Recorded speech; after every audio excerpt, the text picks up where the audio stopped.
button and think you've done all you need to do between now and November the 4th. I'm asking you to talk to your friends and neighbors. And we know that there are folks that still have to be persuaded and convinced. It's what I've been trying to do, to make the case as I've traveled around the country. Now, 3 weeks ago, it was a little harder than it is today, because after what has happened to our economy, how anyone could think of rewarding the Republicans for 4 more years after the last 8 is hard to imagine.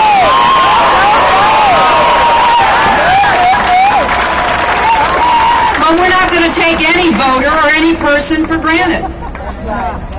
And we're going to work hard with your help.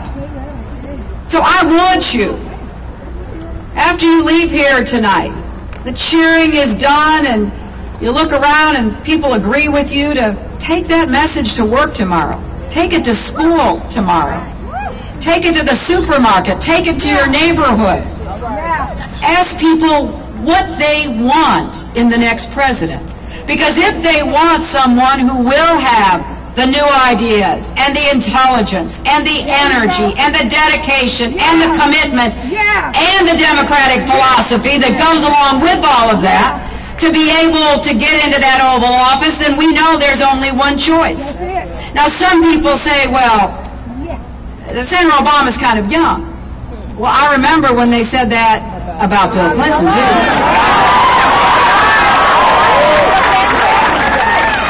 In fact, I think that Bill would be just a little bit younger than Barack will be when Barack raises his hand and takes the oath of office on January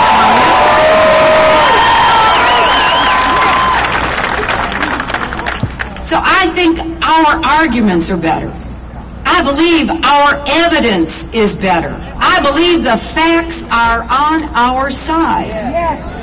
If you want someone who can bring a team together to solve the economic crisis that we are confronting, there's only one choice, and it's Barack Obama. If you want somebody who will deal with the serious energy crisis we have and come up with innovative solutions for green-collar jobs here in Arkansas and across America, there's only one answer, and it's Barack Obama.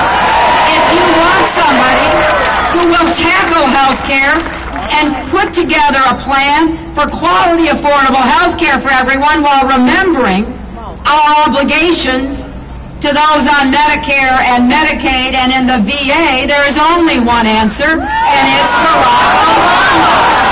If you want somebody who will work with our teachers, our families, and our students to have an education policy that actually puts our children first and gives our schools the resources they need to do the job that they're seeking to do, there's only one answer, and it's Barack Obama.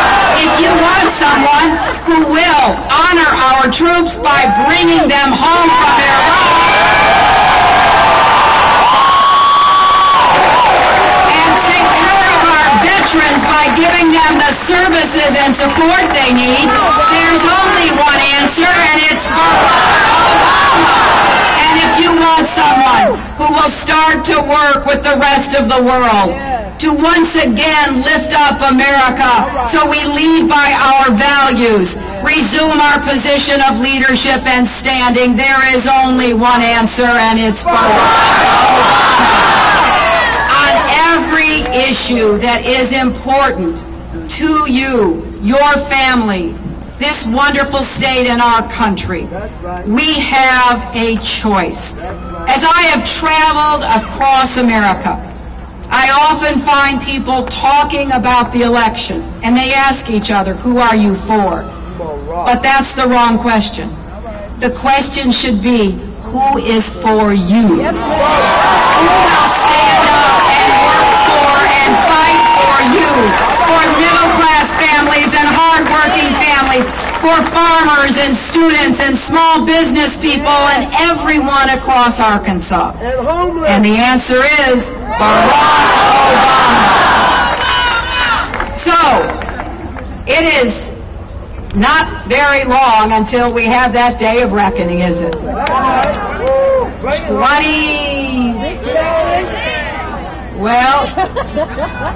And we're going to have to work every single one of those days. Because I believe that Arkansas is winnable. I believe that if we do our job and get the message out, we can convince enough people between now and November 4th. That's what I'm going to be doing across America, and that's what I ask you to do across Arkansas.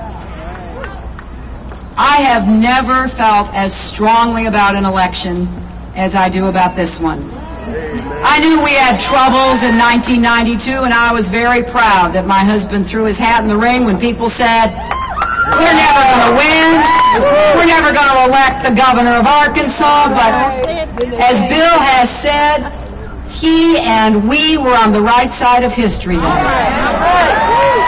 And all the work he did to pull us out of that debt ditch and leave this president with a balanced budget and a surplus has been thrown away. So now the problems are even worse. You know, when Bill woke up the day after the election in 92, they said, well, you know, we didn't mention this before, but the deficit's really close to $300 billion. Well, after this election, Senator Obama's going to wake up and they're going to say, you know, it's over $500 billion. And I want you to think about that day after the election. Let's suppose you stay up as late as you can and they still haven't called the election. And you can't keep your eyes open any longer. So you go to sleep. You wake up the next morning and you're scared to find out what happened. So you kind of slow walk the day. You brush your teeth for 10 minutes. You decide to make really strong coffees. And finally you just can't stand the suspense any longer. So you either turn on the TV or the radio, or you log onto the computer, or you go out to pick up the newspaper, you call a friend. How will you feel? If what you're told is 4 more years of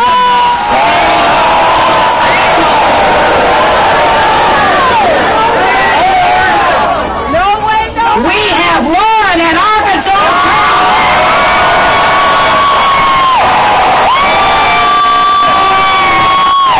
We can do this, Arkansas. So let's get to work. Let's reach everybody you can. Make those phone calls. Walk those streets. Pass out that literature. Email everyone you can possibly touch. And tell them with their help, change is on the way.